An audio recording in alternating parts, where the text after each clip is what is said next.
आदाब नाजरीन, आप देख रहे हैं INN न्यूज़। मैं हूं शौकत अली सूफी। सबसे पहले पेश हैं आज की सुर्खियां। तेलंगाना म्यूनिसिपल कॉरपोरेशन और म्यूनिसिपैलिटी के इंतखाबात के इंतजाम मुकम्मल। इलेक्शन कमिश्नर नागी रेड्डी की प्रेस कॉन्फ्रेंस। तेलंगाना इंतखाबात के सिलसिले में की गई कोई भी शिकायत सुनने के लिए न इलेक्शन कमीशन तैयार है और न पुलिस। बीजेपी कायद इंद्रसेन रेड्डी ने कहा। डायरेक्टरेट ऑफ रेवेन्यू ने हैदराबाद आउटर रिंग रोड से जब्त किया 2 करोड़ मालियत का गांजा। कर्नाटक के रुकन असेंबली रेणुकाचार्य का मुतनाज़ा बयान, कहा मुसलमान मस्जिदों में हथियार रखते हैं। दिल्ली इंतखाबात में शरतमनी अकाली दल ने छोड़ा बीजेपी का साथ। गोवा यूनिवर्सिटी में अफगानिस्तान के तालिब इल्म का कत्ल, 1 शख्स गिरफ्तार। अब खबरें तफसील से। रियासती इलेक्शन कमीशन नागी रेड्डी ने आज प्रेस कॉन्फ्रेंस में बताया कि 7 से 800 राय दहिंदे एक पोलिंग बूथ पर हक राय दे से इस्तेफादा करेंगे। तलबीस शख्सी से रोकने के पूरे इंतजाम कर लिए गए हैं। गलत तरीके से वोट डालने वालों के खिलाफ सख्त कार्रवाई की जाएगी। नागी रेड्डी ने बताया कि 44 लाख रुपये जब्त किए गए हैं। उन्होंने कहा कि पेद्दापल्ली में रकम की तकसीम अमल में आई थी, उम्मीदवार को नाअहल करार दिया जाएगा। तेलंगाना के 9 म्यूनिसिपल कॉरपोरेशन और 120 म्यूनिसिपैलिटीज़ में रायदही की तैयारियां मुकम्मल कर ली गई हैं। रायदही 22 जनवरी को होगी। इलेक्शन बॉडी ने 9 म्यूनिसिपल कॉरपोरेशनों में 1773 और 120 म्यूनिसिपैलिटीज़ में 6188 पोलिंग बूथ कायम किए हैं। 45,000 अफराद को पोलिंग ड्यूटीज़ के लिए तैनात किया जा रहा है। 53,54,451 राय दहिंदे अपने पसंदीदा उम्मीदवारों के लिए हक़ रायदही से इस्तेफादा करेंगे।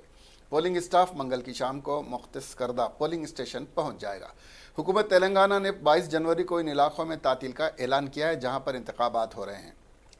चेहरे की पहचान वाला ऐप सारे मुल्क में पहली बार मुतारिफ करवाया जा रहा है, जो कोमपल्ली ज़िले मेडचल के 10 पोलिंग स्टेशंस में एक पायलट प्रोजेक्ट के तौर पर अमल में लाया जाएगा।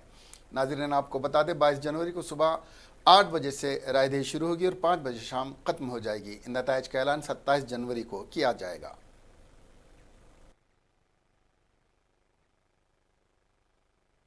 मगर एक चॉइस है लॉ के मुताबिक से, उसके मुताबिक से उन्होंने एक वोट बैलेट पेपर देते हैं उनको, वो वोट डालते हैं, वो वोट लिफाफा में बंद करके दे देते हैं हमको। वो क्यों? अगर इलेक्शन पिटीशन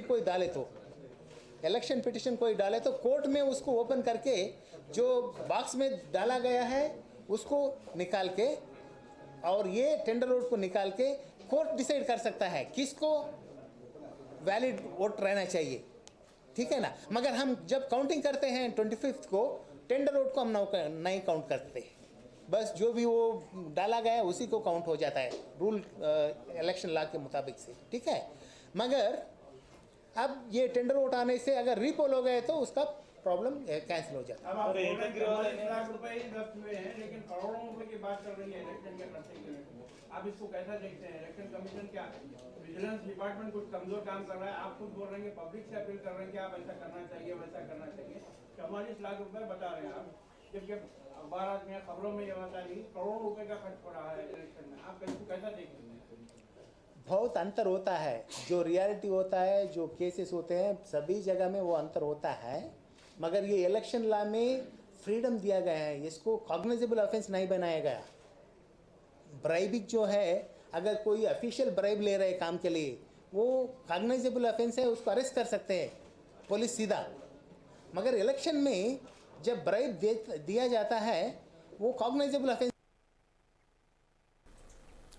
भारतीय जनता पार्टी के national executive member N Indrasena Reddy ने आज मीडिया से बात करते हुए कहा कि कारपोरेशन और म्यूनिसिपैलिटीज़ के इंतखाबात में महकमे पुलिस, इलेक्शन कमीशन और सरकारी अहदेदार शिकायतें देने के बावजूद कोई कार्रवाई नहीं की जा रही है। चाकूजनी होने के बावजूद भी खातियों के खिलाफ कोई कार्रवाई नहीं की जा रही है। टीवी राष्ट्र टेलीकास्ट होने और अखबार में छपने के बावजूद कोई कार्रवाई नहीं की जा रही। इस मौके पर फिरासत अली बाकरी मुबस्सिर बीजेपी भी उनके साथ मौजूद थे। जो म्यूनसिपल इलेक्शंस है उसमें भारतीय जनता पार्टी के वर्करों को कैंडिडेट्स को धमकी देना, मारना और स्टैबिंग करना, ये सब चल रहा है। एल्लारेड्डी में हमारे कैंडिडेट 4th वार्ड का जो है उनको स्टैबिंग करे हैं और बाकी के बहुत जगह हमारे कार्यकर्ताओं को मार रहे। हर जगह तुरंत हमारे पार्टी के वर्कर्स, लीडर्स पुलिस स्टेशन में कंप्लेंट दे रहे, रिटर्निंग ऑफिसर्स को कंप्लेंट दे रहे, इलेक्शन कमीशन को हम स्टेट से कंप्लेंट दे रहे, फिर भी इलेक्शन कमीशन कुछ भी एक्शन नहीं ले रहे, पुलिस वाले एक्शन नहीं ले रहे। स्टैबिंग होने के बावजूद भी उनको अरेस्ट करने के लिए, केस लगाने के लिए आगे पीछे हो रहे। अभी इलेक्शन कमीशन पूरा एक इनएफेक्टिव इलेक्शन कमीशन हो गया। जो गवर्नमेंट का ऑफिसर्स गवर्नमेंट बोलते हैं, जो गवर्नमेंट का ऑफिसर्स करते हैं, उसको आंख मूछ के उसको क्लियरेंस दे रहे ऐसा दिखता है। और कुछ जगह बाज़ाब्ता रूलिंग पार्टी में है सो लोग क्यू में लगा के टोकन्स दे के, आप ये टोकन लेके जाके शॉप में जो खरीदना है खरीदो बोल के बोलने के बाद टीवी में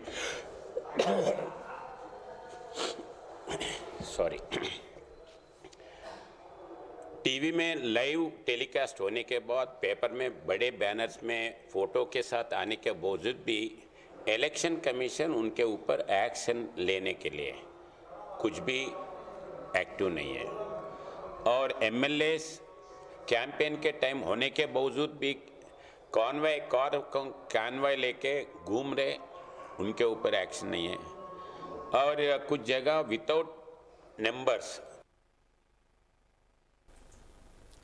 directorate of revenue intelligence Hyderabad zonal unit ने हैदराबाद के करीब 1335 किलो गांजा जब्त किया, जिसकी बाजार में कीमत 2 करोड़ रुपए है। एक मुस्तनद इत्तला मिलने के बाद नशीली अशिया गैर कानूनी तरीके पर मुंतकिल की जा रही हैं। DRI ने एक खुसूसी तलाशी मुहिम शुरू की और पेद्दा अंबरपेट टूल प्लाजा पर लारी और गांजे को जब्त कर लिया।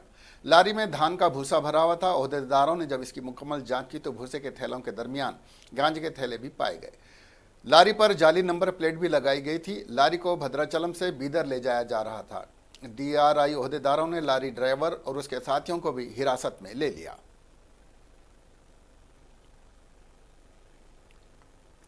कर्नाटक में भारतीय जनता पार्टी के लीडर और रुकन असेंबली रेणुकाचार्य ने मुसलमानों पर मुतनाज़ा बयान दिया है। पीर को देवनागरी में एक रैली से खिताब करते हुए बीजेपी लीडर ने इल्ज़ाम लगाया कि मुसलमान मस्जिदों में हथियार इकट्ठा करके रखते हैं।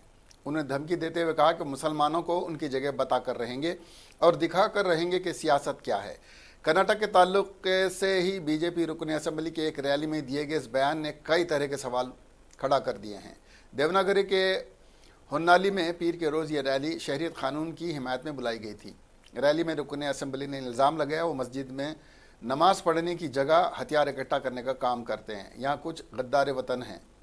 तुम लोग मस्जिद में बैठते हो और फतवे लिखते हो। मस्जिद में क्या है? वहाँ पर हथियार इकट्ठा किए जाते हैं। क्या इसलिए मस्जिद चाहते हो? अगर तुम्हें ऐसा ही करना है तो ठीक है, मैं अपनी सियासत करता रहूँगा। बता दें कि रेणुकाचारी कर्नाटक के वज़ीर आला BS येडियुरप्पा के करीबी और उनके सलाहकार माने जाते हैं। रेणुकाचार्य ने कहा कि मैं मुसलमानों के लिए मुख्तस बजट का इस्तेमाल हिंदुओं के काम के लिए खर्च करने से बिल्कुल नहीं तरद्दुद करूँगा।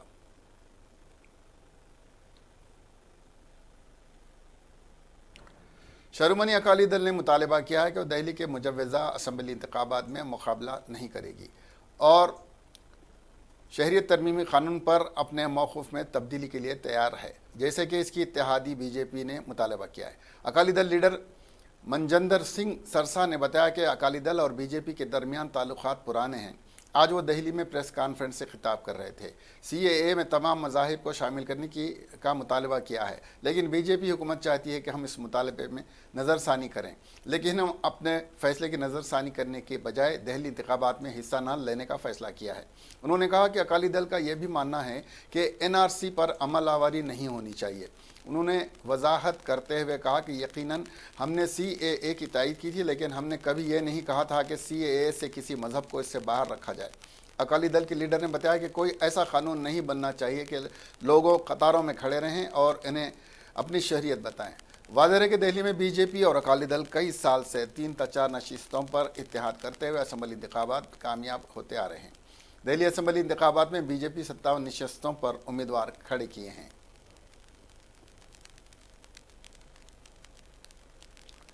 गोवा यूनिवर्सिटी में एक अफगानी तालिब इल्म का चाकू मारकर कत्ल कर दिया गया। इस वाक़े के बाद तलबा तंजीम NSU ने JNU तशद्दुद के दोहराने का खौफ जाहिर करते हुए अहाता में सिक्योरिटी बढ़ाने का मुतालबा किया है। खबरों के मुताबिक अफगानी तालिब इल्म मतीउल्लाह अरी पर यूनिवर्सिटी अहाते में 4 लोगों ने चाकू से हमला कर दिया था। पुलिस ने इस सिलसिले में पीर को एक शख्स सतीश नीलकंठे को गिरफ्तार किया, जबकि बकाया हमलावर फरार है।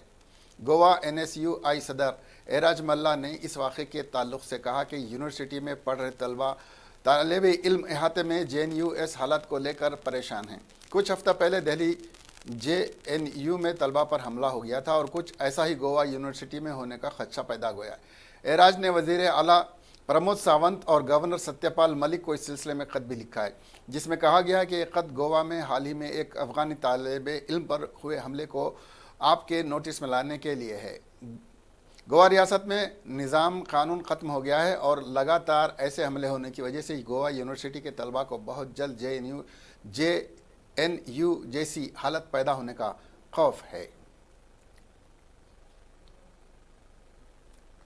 तेलंगाना के वज़ीर इंफॉर्मेशन टेक्नोलॉजी जी सनत के तारक रामाराव ने स्विट्ज़रलैंड के डाउस में HPE कंपनी के CEO विशाल लाल और अपोलो टायर्स के नायब सदर नशीन और मैनेजिंग डायरेक्टर नीरज कंवर ने मुलाकात की। यह मुलाकात डाउस के पवेलियन में हुई। इस मौके पर तारक रामाराव ने इन दोनों से रियासत तेलंगाना में सरमायाकारी की ख्वाहिश की। उन्होंने तेलंगाना में सरमाया करने वालों को दी जाने वाली सहूलियत के बारे में भी तफसीलात से वाकिफ़ करवाया। तारक रामाराव कंपनियों, तिजारती इदारों, सियासी लीडरान और माहिरीन माशियात की बैनुल अक़वामी कॉन्फ्रेंस से खिताब के लिए स्विट्ज़रलैंड के दाउस गए हुए हैं। इन्हें 24 जनवरी तक दाउस में जारी रहने वाली सालाना कॉन्फ्रेंस से खिताब के लिए आलमी माशी फोरम से दावतनामा वसूल हुआ था। KT रामाराव सरकर्दा ताजिरों से रियासत में सरमायाकारी की ख्वाहिश करेंगे। आलमी माशी फोरम ने चौथे सनती इनकलाब, टेक्नोलॉजी चैलेंजेस और तरक्की के मनसूबे जैसे मसाइल पर इजहार ख्याल करने की उनसे ख्वाहिश की है। वज़ीर IT आलमी माशी फोरम की 50वीं सालाना कॉन्फ्रेंस में भी शिरकत करेंगे। मिस्टर राव आलमी सरकर्दा ताजिरों से खिताब करेंगे और उनसे अलहदा मुलाकातें भी करेंगे, सरमायाकारी की ख्वाहिश करेंगे। उन्होंने आलमी माशी फोरम की कॉन्फ्रेंस से पहले भी खिताब किया। वो तेलंगाना रियासत में अमल की जाने वाली ताजिर दोस्त पॉलिसियों के बारे में इजहार ख्याल किया। इस प्लेटफॉर्म का इस्तेमाल करेंगे।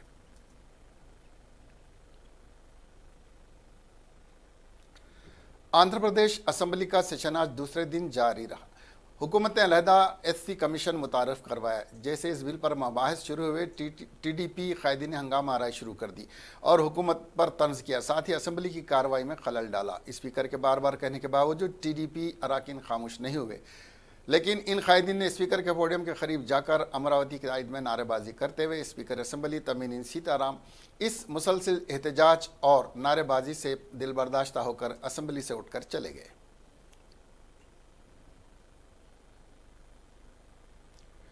रियासती वजीर निरंजन रेड्डी एक सड़क हादसे में बाल बाल बच गए। यह हादसा वनपर्ती ज़िले के कोत्ताकोटा भारत गैस गोदाम के करीब उनकी गाड़ी दूसरी गाड़ी से टकरा गई। निरंजन रेड्डी बल्दी इंतखाबात मुहिम चलाने के बाद हैदराबाद लौट रहे थे।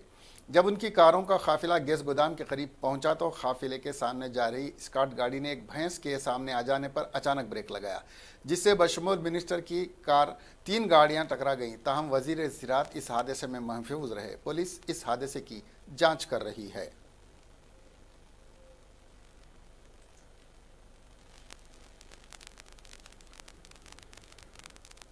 एक ज़बरदस्त झटका देते हुए साबिक़ वज़ीर और TDP कायद MLC मानिक्या वरप्रसाद ने लेजिस्लेटिव काउंसिल से इस्तीफ़ा दे दिया।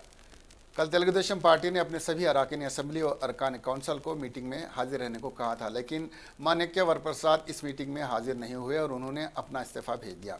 कल की मीटिंग में एक और रुकन काउंसिल समानता कामिनी भी हाजिर नहीं हुई थी। बताया गया कि नासाजी मिजाज की वजह से वो मीटिंग में हाजिर नहीं हो पाई। TDP ने इल्ज़ाम आयद किया कि इन अरकान काउंसिल के शरीक न होने के पीछे हुक्मरान YS आरसीपी की साजिश है। समझा जा रहा है और भी अरकान काउंसिल अपना इस्तीफ़ा पेश कर सकते हैं। माणिक्य वरप्रसाद ने अपने एक बयान में कहा कि वो रियासती इंतखाबात में बराह रास्त हिस्सा नहीं लेंगे।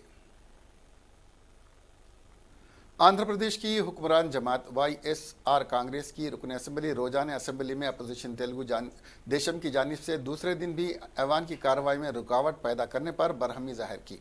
उन्होंने बार बार खलल अंदाजी पर तेलुगु देशम के लीडरों पर भी बरहमी जाहिर की और कहा कि तेलुगु देशम के लीडरों ने अपने रिमार्क के जरिए खवातीन की बेइज्जती की थी। उन्होंने रायलसीमा खत्ते के इलाके के अवाम के मसाइल को ईवान में न उठाए जाने पर साबिक़ वज़ीर आला एन चंद्रबाबू नायडू पर नुक्ताचीनी की। उन्होंने कहा कि चंद्रबाबू ने फर्जी खबर फैलाने की कोशिश की कि इनकी सतश वज़ीर आज़म मोदी और तेलंगाना के वज़ीर आला के चंद्रशेखर राव ने की थी। उन्होंने याद दहानी करवाई कि चंद्रशेखर राव ने उनको गंदा सियासतदान करार दिया था। रोजा ने सवाल किया कि तरक्की को गैर मरकूज किए बगैर किस तरह चंद्रबाबू रियासत के तमाम इलाकों की मसावी तरक्की की बात कर सकते हैं। उन्होंने कहा कि चंद्रबाबू ने अपने बेटे लोकेश के साथ मिलकर रियासत को अमरावती के नाम पर लूटा है।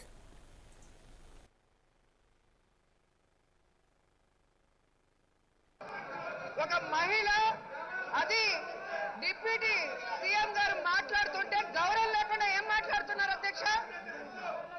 ఏ రోజైతే మహిళా బిల్లు కోసం మాట్లాడుతుంటే ఆ రోజు గొడవ చేస్తారు. ఎస్టీ ఎస్టీలకు సంబంధించింది మాట్లాడితే గొడవ చేస్తారు. ఏ ఒక్క మంచి బిల్లు వచ్చినా కూడా గొడవ చేయడమే పని తప్ప వీళ్ళకి మరో పని లేదనేది ఈ రాష్ట్ర ప్రజలు గమనిస్తున్నారు అధ్యక్ష. ఈ రోజు నేను ఒకటే అడుగుతున్నాను అధ్యక్ష, ఈరోజు సేవ్ అమరావతి, సేవ్ ఆంధ్రప్రదేశ్ అంటున్నారు అధ్యక్ష. ఏం సేవ్ చేయాలి అధ్యక్ష? 4000 ఎకరాలు ఈరోజు రైతులవి దోచుకొని వాళ్ళని బాగా సేవ్ చేసేసి ఇంకా ఏం సేవ్ చేయాలి అని మీరు అడుగుతున్నారని నేను అడుగుతున్నాను అధ్యక్ష. నిన్న సిగ్గు లేకుండా మాట్లాడుతున్నారు. చంద్రబాబు నాయుడు గారు మాట్లాడుతుంటే రాయలసీమ గురించి ఏమైనా మాట్లాడతాడేమో. आदिलाबाद जिले के 6 डिपो से वरंगल जिले की सामक्का सरलम्मा यात्रा के लिए तेलंगाना रोड ट्रांसपोर्ट कारपोरेशन 304 खुसूसी बसें चलाई जाएंगी। रीजनल मैनेजर विजय भास्कर ने दीगर अहदेदारों के साथ मीटिंग करके ज़रूरी हिदायत दी। उन्होंने बताया कि गुज़िश्ता साल 68,000 यात्रियों ने आरटीसी की खिदमत से इस्तेफादा किया था। इस साल 80,000 यात्रियों को इस यात्रा के लिए ले जाए जाने का इंतज़ाम किया गया है। 55 बसें आदिलाबाद से, 65 आसिफाबाद से, बेल्लमपल्ली से 55 और भैंसे से 35, निर्मल से 52 बसें और 97 बसें मंचिरियाल डिपो से चलाई जाएंगी। हैदराबाद पब्लिक स्कूल पर वालिदैन ने धरना दिया और नारेबाजी की, जिसकी वजह से वहां पर तनाव पैदा हो गया था। हैदराबाद पब्लिक स्कूल की जानिब से ऐलान किया गया था कि 2020 और 21 के दाखिले का अमल शुरू किया जा रहा है, जिसके बाद एक बड़ी तादाद में अपने बच्चों के दाखिले के लिए ख्वाहिशमंद वालिदैन स्कूल में जमा हो गए। ताहम स्कूल के प्रिंसिपल ने उन्हें बताया कि इस साल के दाखिले ख़त्म हो चुके हैं। इसके बाद वालिदैन ने अपने गुस्से के इजहार करते हुए एहतजाज किया। उन्होंने एहतजाज प्रिंसिपल के चैम्बर के सामने किया। वालिदैन ने इल्ज़ाम लगाया कि स्कूल इंतज़ामिया ने पिछले दरवाजे से तमाम नशिस्तों को फ़रोख्त कर दिया है और दरमियानी तबके और गरीब तलबा को दाखिला देने से गुरेज किया है।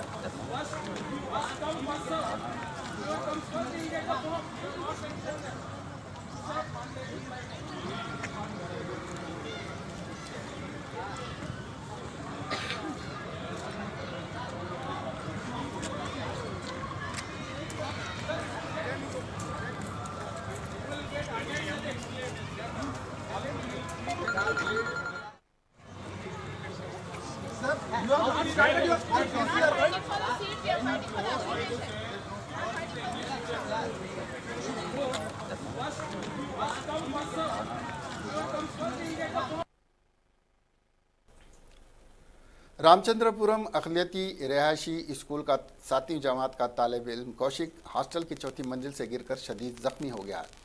स्कूल इंतज़ामिया ने उसे फौरी करीब में वाक़ दवाखाने में शरीक कर दिया, जहां डॉक्टरों ने बताया कि 13 साला कौशिक की हालत तशवीशनाक है। कौशिक संक्रांति की छुट्टियां मनाकर अपने वालिद सुधाकर के साथ स्कूल वापस आया था। स्कूल आने के 10 मिनट बाद ही यह हादसा हो गया। सुधाकर ने कहा कि स्कूल हॉस्टल में लिफ्ट नहीं है, इसलिए यह हादसा हुआ। पुलिस में उसने उसकी शिकायत भी दर्ज करवाई। पुलिस इस हादसे की तहकीकात कर रही है।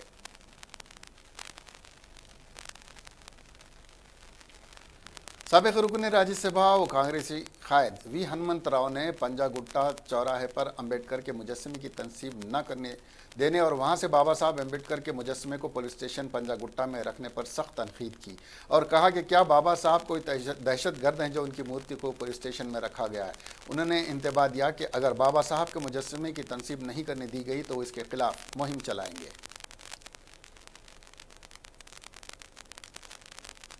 रहता उसके बावजूद दूसरा रहता, उसको रोकने का क्या काम करते? क्या बुरा करा अंबेडकर? कॉन्स्टिट्यूशन आर्टिकल 3 लिखना बुरा है? आज तेलंगाना किसके वजह से बना? आर्टिकल 3 की वजह से सोनिया गांधी पार्लियामेंट में बिल लाके बनाए। उस स्टेट में अंबेडकर को रखते और 124 का फीट का अंबेडकर स्टैचू लगाते बोल के 4 साल हुआ, अभी तक स्टैचू का है नहीं मालूम। मैं लाइफ को स्टैचू को पुलिस स्टेशन में रखते हो, उग्रवादी है, टेररिस्ट है। मैं चाहता हूं जुडिशरी में इन्वॉल्व होकर मेरे को स्टैचू दिलाना। मैं बार बार बोल रहा हूं, मैं कोई हमारा पार्टी के तरफ से हो कोई भी नहीं बात करे। तो इस वजह से 25 तारीख को रिजल्ट आने के बाद मैं एक मुहिम चलाने वाला हूं। अंबेडकर के वास्ते कुर्बानी देने को भी तैयार हूं। जो अंबेडकर की निचले वर्गों को ही नहीं, गरीब का ही नहीं, सबके साथ था। वो एक बहुत बड़ा नेता है। जो महात्मा ज्योतिराव फुले बोला पड़े तो ही आपकी जिंदगी, आपकी परवरिश है बोले आपकी जिंदगी आगे बढ़ते। ये बैरिस्टर बन के इस देश का कॉन्स्टिट्यूशन बनाए वालों का आज कॉन्स्टिट्यूशन अमेंडमेंट बिल भी क्या बोल रहे, कॉन्स्टिट्यूशन के खिलाफ काम कर रहे बोले, पर कॉन्स्टिट्यूशन लिखे वाले कह के पुलिस स्टेशन में रखते हैं। तो इस वजह से 25 के बाद जैसा म्युनिसिपल इलेक्शन के बाद एक मैं काम लेने वाला हूं, उसमें मेरी जान की कुर्बानी गई तो भी परवाह नहीं, मगर अंबेडकर का हम इज्जत रखेंगे जब तक ये देश रहेगा। अंबेडकर, महात्मा गांधी, पंडित जवाहरलाल इंदिरा गांधी के बाद इनका भी दर्जा है। गरीब आदमी को मौका दिया, गरीब आदमी रोड पर चलने का मौका दिया, पानी घोड़ी में जाके पानी पीने को भी नहीं था, मंदिर में जाने का भी नहीं था, वैसे लोगों को आज आगे बढ़ाया। उनके वजह से मैं कोई भी सैक्रिफाइस को रेडी हूं अंबेडकर के वास्ते, यही बोलने को है। Thank you. मुल्क भर में एनआरसी, सीएए और एनपीआर पर एहतजाज जारी है। दिल्ली के शाहीन बाग के एहतजाज ने सारी दुनिया की तवज्जो अपनी जानिब मबजूल करवा ली है। शाहीन बाग की तरफ पर मुल्क की दीगर रियासतों और मेट्रो शहरों में भी खवातीन एहतजाजी मुजाहरों में हिस्सा ले रही हैं। हैदराबाद में भी इस कानून के खिलाफ एहतजाजी जलसे जारी हैं। ऐसा ही एक एहतजाजी मुजाहरा मासाब टैंक इलाके पर वाक़ हॉकी ग्राउंड के रूबरू हुआ, जिसमें खवातीन ने प्ले कार्ड्स थामे खामोश एहतजाज किया, जिन पर इन काले क़वानीन के खिलाफ नारे तहरीर थे।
अपने शौक़ और दीगर ज़रूरियात को पूरा करने के लिए सबसे ज़्यादा क़र्ज़ हासिल करने वाले नौजवानों में हैदराबाद के नौजवान दूसरे नंबर पर हैं। सबसे ज़्यादा क़र्ज़ लेने वाले नौजवानों में बेंगलुरु मुल्क भर में सर फहरिस्त है। क़र्ज़ फराहम करने वाली फाइनेंस कंपनी कैश ई ने अपनी ताज़ा रिपोर्ट में इस बात का इंकशाफ किया है। रिपोर्ट में कहा गया है कि नौजवान तिब्बी अखराजात और इलेक्ट्रॉनिक आलात की ख़रीदारी के लिए ज़्यादा क़र्ज़ ले रहे हैं। सिर्फ 10% ऐसी ख़वातीन जो इनके ऐप से क़र्ज़ लेती हैं। इसमें कहा गया कि 31 से 38 साल की उम्र के नौजवान क़र्ज़ लेने वालों में शामिल हैं, जो मजमूई क़र्ज़ का 52% है। पिछले साल ज़्यादा क़र्ज़ लेने वाले शहरों में मुंबई का पहला मुकाम था, लेकिन इस साल बेंगलुरु है। बेंगलुरु के बाद हैदराबाद में घरेलू क़र्ज़ों और पर्सनल लोन ज़्यादा हासिल किया गया है। हैदराबादी नौजवानों में 25 से 50 हज़ार कमाने वाले इन क़र्ज़ की तरफ तेज़ी से राग़िब हो रहे हैं। वो 6 से 1 साल के अंदर क़र्ज़ों की अदायगी में दिलचस्पी रखते हैं।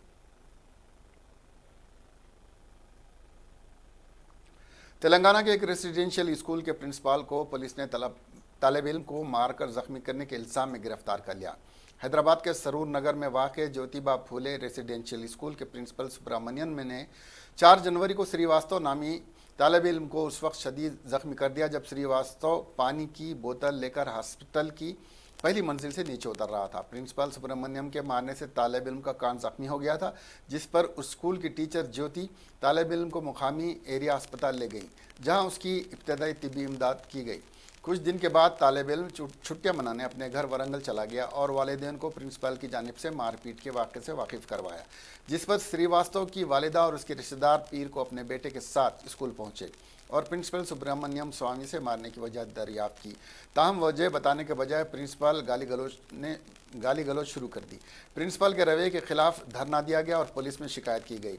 सरूर नगर पुलिस ने प्रिंसिपल को तहवील में ले लिया और स्टेशन ले गई। SI रवि के मुताबिक यह मुकदमा जुवेनाइल जस्टिस एक्ट के तहत दर्ज करते हुए तफ्तीश की जा रही है।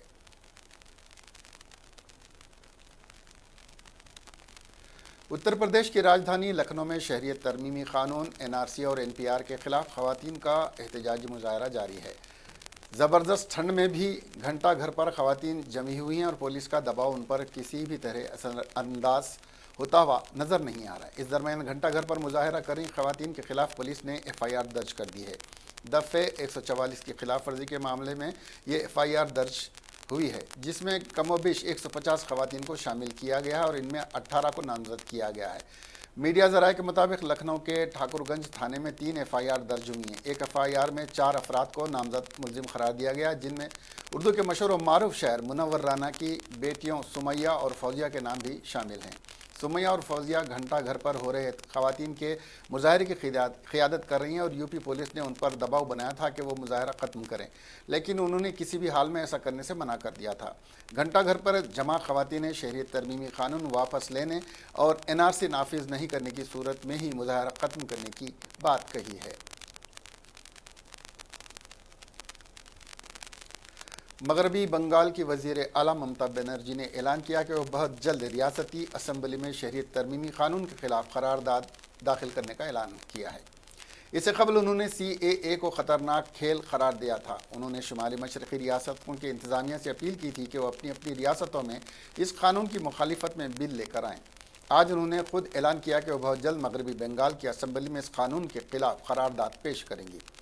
ममता के इस अमल पर कांग्रेस और CPM ने सतैश की और इसका खैर मकदम किया। वाज़ेह है कि इससे कबल मगरबी बंगाल असम्बली ने गुज़िश्ता साल सितंबर में NRC के खिलाफ करारदाद मंजूर की थी। उत्तर प्रदेश के बैरिया असम्बली से BJP रुकन असम्बली सुरेंद्र सिंह ने एक बार फिर मुतनाज़ा बयान दिया है। उन्होंने मीडिया से बताया कि पाकिस्तानी मुसलमान शैतान दहशतगर्द हैं। वहीं मेंबर असम्बली ने हिंदुओं को नसीहत करते हुए कहा कि मुल्क में जहां पर हिंदुओं की आबादी कम है वहां पर उनके लिए ख़तरा है। हिंदू समाज को और हिंदुत्व को अगर मजबूत रखना है तो हिंदुत्व के परचम मजबूत रखना ज़रूरी है। हिंदुस्तान की रियासत केरला में हिंदू कम हैं। आप देखते हैं वहाँ पर हिंदुओं की हालत। जम्मू कश्मीर से हज़ारों लोग भगा दिए गए हैं। मेंबर असम्बली सुरेंद्र सिंह ने बताया कि बंगाल की ज़मीन से ममता बनर्जी के कठोर दिल की वजह से सैकड़ों लोग मार दिए गए हैं। कोई पूछने वाला नहीं है। जब तक आबादी कंट्रोल कानून नहीं बनता है उस वक्त तक हिंदू समाज को भी अपनी तादाद में कहीं से भी कमज़ोरी आने नहीं देनी चाहिए। वहीं बंगाल की वज़ीर आला ममता बनर्जी की तरफ से CAA ना लागू करने के सवाल पर उन्होंने कहा कि ममता बांग्लादेशी और पाकिस्तानी के साथ खड़ी हैं जो दहशतगर्द हैं। सुरेंद्र सिंह ने कहा कि बांग्लादेश पाकिस्तान से आए तमाम मुसलमान शैतान हैं। उन्होंने कहा कि अगर उन्हें हिंदुस्तान में रहने के लिए पनाह मिलती है तो हिंदुस्तान की हर गलियों में जम्मू कश्मीर जैसा पत्थरबाज पैदा हो जाएंगे।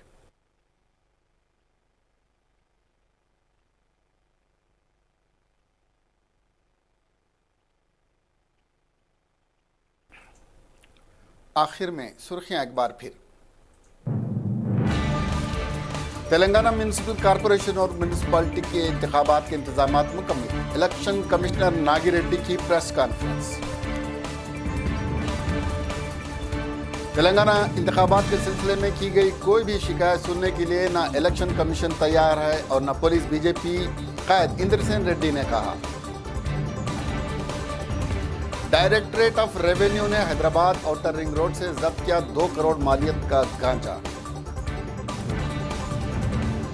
कर्नाटक के रुकन असेंबली रेणुकाचार्य का मुतनाज़ा बयान, कहा मुसलमान मस्जिदों में हथियार रखते हैं। दिल्ली इंतखाबात में शरतमनी अकाली दल ने छोड़ा बीजेपी का साथ। गोवा यूनिवर्सिटी में अफगानिस्तान के तालिब इल्म का कत्ल, 1 शख्स गिरफ्तार। अब हमें दीजिए इजाजत। देखते रहिए INN चैनल। खुदा हाफिज।